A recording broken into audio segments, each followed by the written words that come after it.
prices continue to go up, we still recommend caution to our investors, whether it be them institutional investors, be them individual investors. We always tell them, stick to prime areas.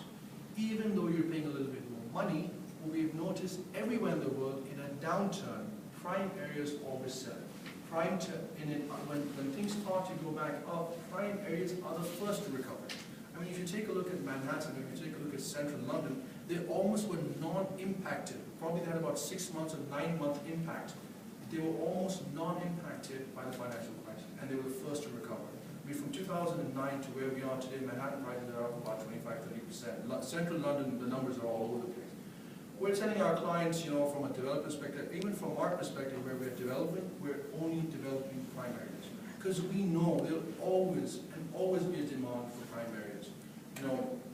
Again, I'm not sure, I think some of you guys are here for the first time, some of you guys have been here many, many times over. The downtown Dubai area is the one 2 kilometers to your left-hand side. It's where Dubai Mall is.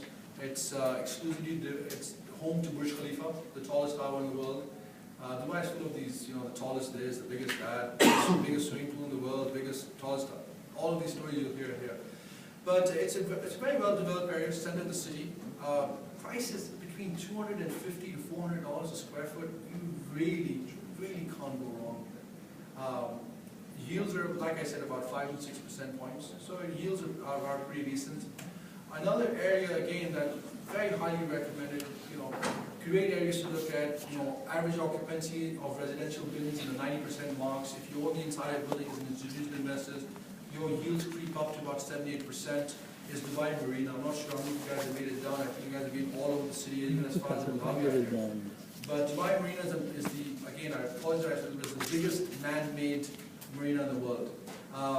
Again, it's a host of private developers. It opens onto the beach, so you've got plenty of, the guys who like, the outdoor beach activities. Dubai Marina is a perfect place for you. Another area, Palm Jumeirah. Did you guys ever make it out to Palm? Anyone? No one? All right. The Palm is one of the islands that was developed by Nakheel. It's home to the Atlantis, which the original Atlantis in the Bahamas. It's home to the second Atlantis. It's home to a large number of villas. It's home to a large, for example, we have the Fairmont opening over there. We have the Antara opening over there. We have the Waldorf Astoria that's going to be opening there next year. So you have most of the top hotels that are going to be having a presence on the Palm. It's a multi-use community. It's got villas. It's got about 5,000 apartments on it. Very popular areas. It's a very popular area from just all walks of life. I mean, it's especially your Russian investors, your investors from Central Asia. They love the Palm. They love the sun. They love the Palm. It does extremely well. For those of our clients, who like the villas, or they like their suburban feel. There's an Emirates, for example, where the PGA Tour happened, where Tiger Woods plays. I think it's a tour. I'm not a golf guy, but I think it's the Chase of Dubai or something. But that's where they have. It's a primarily. What is it? It's the race to Dubai. Yeah, it's the race to Dubai. I'm not a golf guy. I'm not a golf guy. I apologize. So that's where, for example, Emirates Living is kind of centered around the golfing community. So you have a lot of villas that overlook the golf course. You have a lot of villas that are basically. It's very simply. It's your suburban setting in the middle of the city. In terms of the size of the city, Dubai is actually a very, very small city. You can actually drive around this entire city in half an hour, and I'm talking about in traffic. The reason for that is, A, it's a small city, B, the road network's excellent. I mean, you're talking about driving 100, 120 kilometers just about almost every road.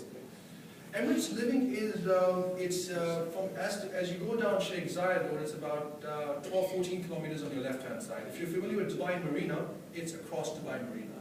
So it's like I said, people feel it's your typical suburban city, but it's as part of it's very well close to everything else around. It's between Mall of Emirates and Ibn Battuta malls, which are two of the larger malls. Arabian Ranches.